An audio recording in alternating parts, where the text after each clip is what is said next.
اب جھوٹ اور نفاق میں کیا فرق کریں گے ہم؟ جھوٹ نفاق کو آپ نہیں یوں موٹے الفاظ میں کہہ دیں گے دل کا جھوٹ، دل میں کچھ اور زبان پر کچھ، عقیدے میں نفاق، یہ تو بہت برا ہے. اور عمل کے اعتبار سے نفاق یہ کفر نہیں ہے، لیکن بہرحال برا تو بہت ہے نا. اب جیسے کہ کوئی ملا اپنے کو، اوہ ماشاءاللہ آپ سے مل کر بڑی خوشی ہوئی، اب شرعی طور پر کوئی گرفت نہیں ہے ان الفاظ پر، اگر دل میں اس کے خوشی نہیں ہوئی تو یہ کہنا کیسا کھلا جھوٹ ہوا کہ نہیں؟ اس جھوٹ پر کوئی پکڑنے والا نہیں ہے، رب کو سب معلوم ہے کہ کس کے دل میں کیا ہے. خوشی ہوئی ایک تو، اور بڑی خوشی ہوئی، دونوں میں فرق ہے نا. ہمارے یہاں یہ مبالغے جو ہے نا یہ بہت زیادہ ہیں. آپ کے وہ والد صاحب کا انتقال ہو گیا، مجھے سخت افسوس ہوا، پھر مزید اگر وہ جھوٹ بولنا ہے تو بولے گا کہ یار میری تو نیند اڑ گئی، یار میری تو نگاہ میں تمہارے والد صاحب پھرتے ہیں. جھوٹ در جھوٹ در جھوٹ، کوئی پکڑ نہیں ہے اس کی. عین ممکن ہے کہ واقعی ایسا ہو، اور اگر نہیں ہے تو پھر وہ 5-10 جھوٹ اس کے ذمے لگ گئے، آخرت میں یہ جانے اس کے جھوٹ جانے. اس طرح کے مطلب ہمارے یہاں یہ معاشرے میں جھوٹ جو ہے نا ان کی یعنی گنتی دشوار ہے، اتنے جھوٹ ہے، حالانکہ یہ کھلے جھوٹ ہوتے ہیں. باپا اس طرح کے جو آپ نے فرمایا نا یہ جھوٹ جو ہے، اس میں اسلامی بہنوں کا بہت زیادہ مبتلا ہونا ہے، خاص طور پہ غمی کے موقع پر اور کسی کا انتقال ہو جائے تو اب وہ جا کر وہ الفاظ بعض اوقات بیان کرتی ہیں، شاید اتنا دکھ تو گھر والوں کو نہیں ہوتا جتنا یہ بیان کر رہی ہوتی ہیں.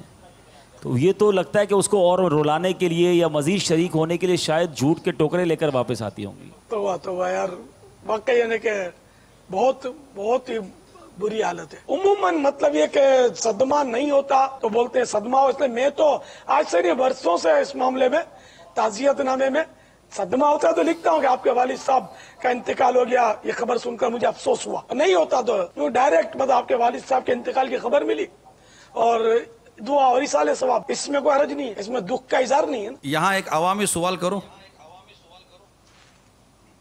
لبیک. اب لوگوں کی دل جوئی، ان کی خوشی، لوگوں کو اچھا لگنا، اس کے ایک اپنی کہتے ہیں کہ کہیں کہیں اہمیت. اب اگر کوئی اس طرح کے جملے استعمال کرتا ہے اور نیت اس کی یہ ہے کہ یار اس کو اچھا لگے گا، اب کسی کے والد کا انتقال ہوا، یار آپ کے والد کا انتقال ہوا، واقعی یار کیا ہو گیا، بہت صدمہ ہوا ہے، عجیب ہو گیا ہے، یوں کر کے تھوڑا سا بنا کر رہا ہوں، نہیں ہے میں بنا کر رہا ہوں کہ اس کو اچھا لگے گا یار واقعی یار میرے والد صاحب کے جانے کا اس کو بھی صدمہ ہوا ہے. یا کوئی آیا ہے، ارے آئیے بڑے وقت پر آ گئے، حالانکہ وقت پر نہیں آیا، لیکن ہوتا ہے نا کہ مطلب اس کو اچھا لگے. اب یہاں پر مطلب نہ مجھے اس سے دولت لینی ہے، نہ اس سے مجھے منصب لینا ہے، نہ مجھے اس سے کوئی جائیداد لینی ہے، وہ تو کچھ بھی نہیں لینا ہے مجھے اس سے. نہ میں اس کو اس لیے مطلب کہہ رہا ہوں کہ وہ پارٹی ہے، پاٹا ہے یا کوئی مطلب ایسی چیز ہے. نارملی طور پر یہ اگر اس کے ساتھ میں اس کی خوشی میں کو 2 جملے زیادہ بول دوں گا، اس کے غم میں کو 2 جملے زیادہ بول دوں گا تو اس کو اچھا لگے گا. تو کیا یہ نہیں کر سکتے ہم لوگ؟ محتاط جملے بولے اور چہرے پر غم کے آثار لانا، یہ تو امام غزالی نے لکھا ہے کہ کسی غمزدہ سے جب تعزیت کرے تو اپنے چہرے پر غم کے آثار پیدا کرے. اس میں تو حرج نہیں ہے غم کے آثار چہرے پر لانے میں. اب اس کی وجہ کیا؟ زبان کے الفاظ نہیں، وہ اس کی وجہ کیا؟ دیکھیں غم کے آثار میں چہرے پر لاؤں کیوں؟ کہ اس کو محسوس ہو کہ یہ میرے غم میں شریک ہے. اب اس کے لیے میں اپنی کیفیت بناؤں، مطلب غم کے آثار نہیں آ رہے میرے چہرے پر، لیکن مجھے اس کے سامنے کیونکہ اس کے والد کا انتقال ہو گیا، اس کے مطلب کہ نومولود بچے کا انتقال ہو گیا.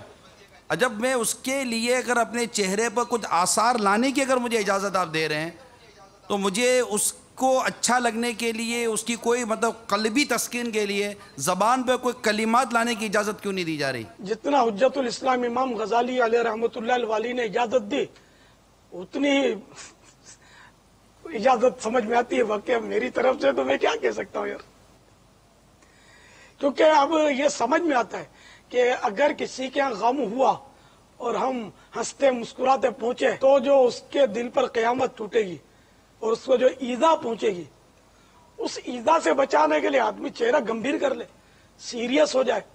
رونے کا نہیں لکھا کہ پھو پھو پھو پھو کر کے رونا شروع کر دے، یہ نہیں لکھا کہ یہ تو بھی ڈرامہ ہو جائے گا. تو ویسے بھی میت میں آدمی جاتا ہے تو جنرلی سیریس ہو ہی جاتا ہے. ہنسی آئے تو ہنسی کو روکے آدمی،